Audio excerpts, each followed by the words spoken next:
ရွှေတန်မိုးကြားတဲ့ငွေတွက်နည်းလေးကိုဖုန်းလေးနဲ့တွက်ပြပေးပါဆိုတဲ့တောင်းဆိုသူလေးတွေအတွက်ပေါ့နော်အခုဒီရွှေတန်မိုးတဲ့ငွေတွက်နည်းလေးကိုရှင်းပြပေးတော့မှာဖြစ်ပါတယ်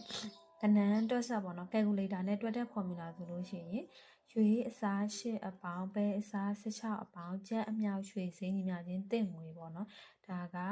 ကဏ္ဍပေါင်းဆက် calculator နဲ့တွက်တဲ့ formula လေးပါအဲ့ဒီကနေတစ်စင်တချို့ကြတော့ calculator အလွယ်မရှိဘူးပေါ့နော်လက်ထဲမှာဖုန်းပဲရှိရဖုန်းနဲ့တွက်ရှင်ပါတယ်ဆိုလို့ဖုန်းနဲ့တွက်တဲ့ formula လေးလည်းထည့်ပေးထားပါတယ်အဲ့ဒါကသူကဒီတစ်ခုချင်းစီမှာညီမျှချင်းခံပြီးတော့နှိပ်သွားရုံပဲပေါ့နော်အဆင့်တစ်ဆင့်ချင်းစီမှာအဲ့တော့ရွေးအစားရှစ်ညီမျှချင်းတစ်ဆင့်ညီမျှချင်းခံလိုက်တဲ့သဘောပဲပြီးရင်အပေါင်းပဲနဲ့ပေါင်းပြီးတခါညီမျှချင်းပြန်ထည့်တယ်ပြီးရင်အစား16ညီမျှချင်းအပေါင်းကျက်ညီမျှချင်းအမြောက်ရွှေစေးဒီ formula ကိုမှတစ်ဆင့်ချင်းစီညီမျှချင်းခံပြီးတွက်သွားတဲ့ formula လေးပါဒါလေးကဖုန်းလေးတွေနဲ့အလွယ်တကူတွက်လို့ရပါတယ်ဥပမာတစ်ကြက်3ပဲလေးရွေးကိုဒါပထမဆုံး calculator နဲ့တွက်ကြည့်မယ်ပေါ့နော်ရွှေဈေးက60သိန်းဈေးနဲ့တွက်မယ်ဆိုပါဆိုအဲဆိုရင်ကဏ္ဍပေါင်းစက်နဲ့တွက်မယ်ဆိုရင်အစားသွင်းမယ်ဆိုရင်သူက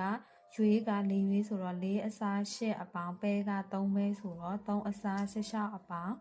ကျက်ကတစ်ကြက်ဆိုတော့1အမြောက်60ဈေးဒါဆိုလို့ရှိရင်83သိန်း12500ရပါမယ်ဒါကဏ္ဍပေါင်းဆက် calculator နဲ့တွက်တဲ့နီးလေးပါဒါလေးကဒါစိုင်းသမားတွေတော့များများဒီ formula လေးနဲ့တွက်တာများပါတယ်ဘာလို့ဆိုတော့ဖုန်းနဲ့တွက်တဲ့အခါမှာကိန်းဂဏန်းတစ်ခုကျန်ခဲ့ရင်ဒါယတနာရောင်းဝယ်ရေးဖြစ်တဲ့အတွက်ဒါငွေကြေးနစ်နာမှုဆုံးရှုံးမှုတွေရှိတဲ့အတွက်ဖုန်းနဲ့တော့မတွက်ကြဘူးပေါ့နော်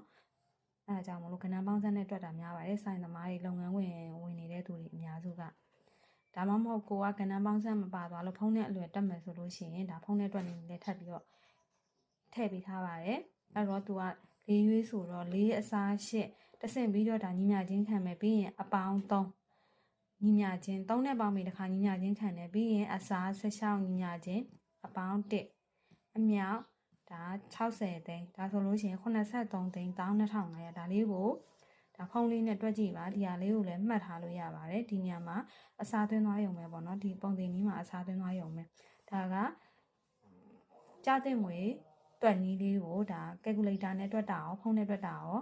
ဒါမျှဝေပေးထားတာပါကောင်းစုစိန်ချွေနာဆိုင်ကားပါရှင်ဆိုင်လေးစာလေးရောတီးနှံမျိုးမစေအပြင်မဲ့တန်လဲဝင်းညွတ်နေပြီးတော့မှဆိုင်လေးတရှိပါတယ်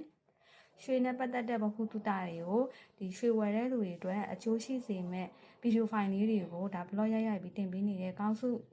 ရွှေဆိုင်ကားပါရှင်သိချင်တာများရှိခဲ့လို့ရှိရင်လည်း page comment လေး